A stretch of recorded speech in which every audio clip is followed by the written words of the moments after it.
Whether being chased by a giant boulder, stalking a femme fatale into a speakeasy in the rain, rallying for women's rights, or rallying against them, there is one hat that's been all across the spectrum. This hat was once the symbol of clean elegance, with a good tailored suit and a cigarette case in hand. But it's now right at home, typing away at a computer in a basement somewhere with a DC Sucks t-shirt and a man bun.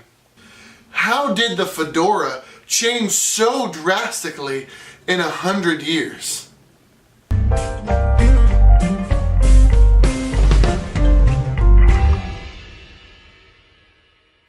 Hi guys, welcome back to another episode of World Hatstory 101. And today we're going to be talking about the fedora.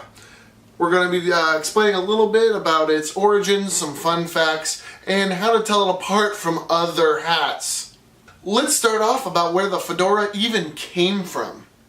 Back in 1891, there was a play by the name of Fedora. In it, its heroine, by the name of Fedora, she wore a hat with a pinched crown and a wide brim. Afterwards, a similar hat of this style was actually dubbed the fedora after the name of the play.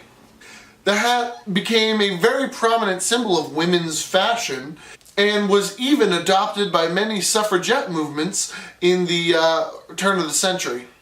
The hat did decline in the late 1950s due to the general decline of all headwear, as well as the practicality of things like the automobile becoming very prominent in the United States, as well as men's hairstyles becoming a more fashionable thing to have rather than hats. However, it has seen a small modern resurgence in popularity, although to mixed feelings.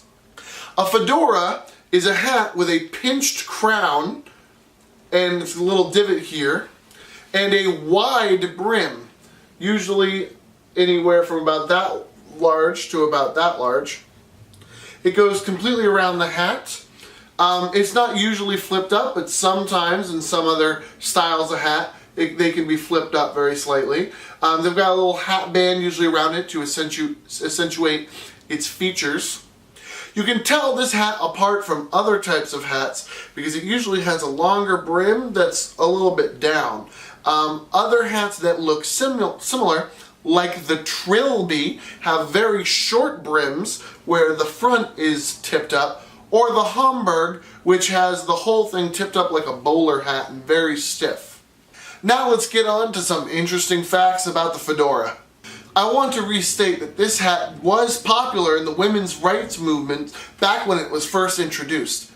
It wasn't until the 1920s where men began wearing them, and then it came into fashion. Some people argue that it wasn't until Prince Edward of Wales started wearing a more masculine version that the style took off. The hat became the pinnacle of fashion through the 1920s, through the 1940s, definitely in men's fashion. And a large part of this is because businessmen and tailors always used to pair the hats with suits. This also became big when the hats were adopted by many unsavory types. That's right, the hat nowadays is basically a symbol of the gangsters and organized crime syndicates of the 1930s and 40s. This hat took off. They really liked its style. There was many practical reasons why gangsters started wearing fedoras. For instance, you can pull the brim down and try to cover your features. It was very helpful to the public enemies or the bank robbers of the time period for trying to hide your features and everything. But since your name got out anyways, it was basically just a fashion thing to show your success, and it paired great with a suit and a trench coat. The hat replaced the top hat and the bowler rather quickly in America, almost overnight. You could have found them anywhere from the poor all the way up to the richest and classiest of men. In Europe, it didn't take off as well, although it did start replacing the top hat and bowler more in the 30s and 40s. But even then, around the world, this hat was a symbol of being an American and was generally looked on as being an American hat. It started falling out of favor towards the late 1950s due to the rise of the Trilby hat. The Trilby has a shorter crown and a very short brim that's tight to the head and flipped up in the back. And these hats would be knocked off in automobiles, especially the styles that were coming up around then and the sports cars and everything. And it was just generally accepted to wear the Trilby so that your hat wasn't knocked off getting in and out of your car. In general, the hat decline that kind of happened in the late 50s definitely sealed this in as men's hairstyles became into fashion. Nowadays, the hat has returned back into style. Some people have even dubbed it the hipster hat, although it is often confused with the Trilby and sometimes with Homburgs. Everyone just calls it the Fedora hat, and it's really not the same. But it has started making a comeback. But as we said, it's to mixed feelings. In fact, the hat is the official hat of some unsavory sorts nowadays too. Only they're not romanticized like we romanticize the gangsters of old. These groups are internet trolls, some of the male rights movements, and several white knight organizations have made the fedora their official hat. It also seems to be a hat with many internet bigots and real-life bigots who are white supremacists or male rights advocates who are generally unsavory.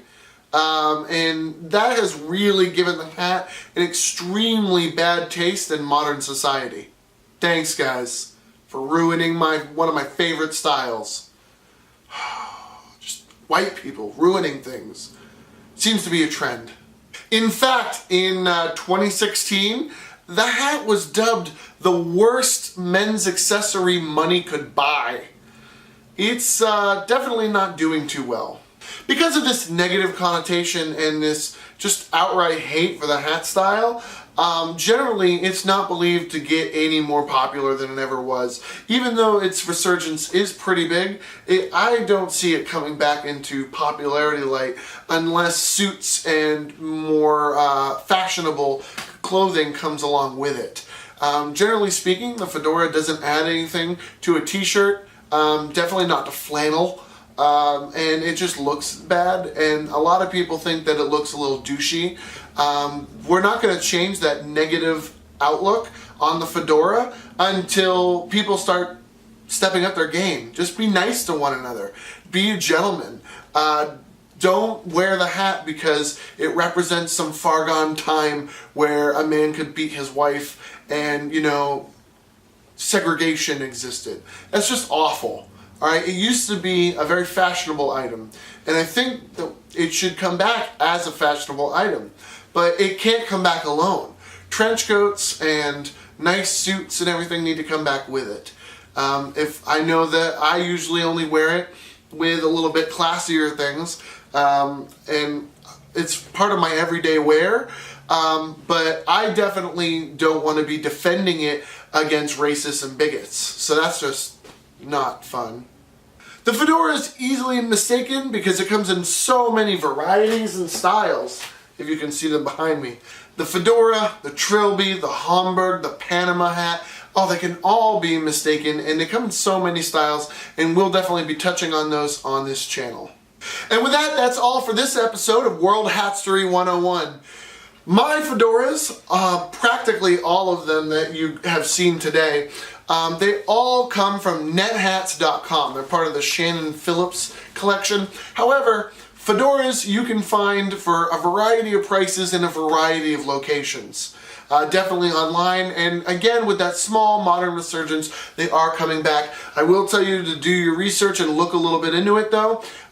They are often mistaken for Trilbys and Homburgs and Panama hats, and some people just slap Fedora and hope for sales. So I would definitely look into it. However, the general rule with this channel is if you like a hat, why don't you buy it? Make sure that you get your hat sized. I want to take a moment to remind everyone of some events coming up that I'll be going to.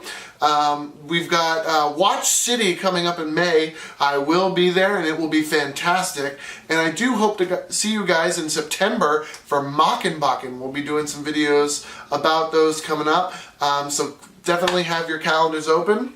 With that, if you want to see more World Hatstory 101, be sure to like and share the video. That helps the channel a ton. And subscribe to the channel so that you guys get updated when a new one is uploaded. If you'd like to see more steampunk videos, do check out my channel as I have some other videos there. Do check out the rest of World Hatstory 101. If you want more steampunk and hat videos, you can see a variety of hats in my event videos. I go to a lot of steampunk and other types of events and see a variety of hats there. Is there a hat you want to know the history of? Do check down in the comments and let us know.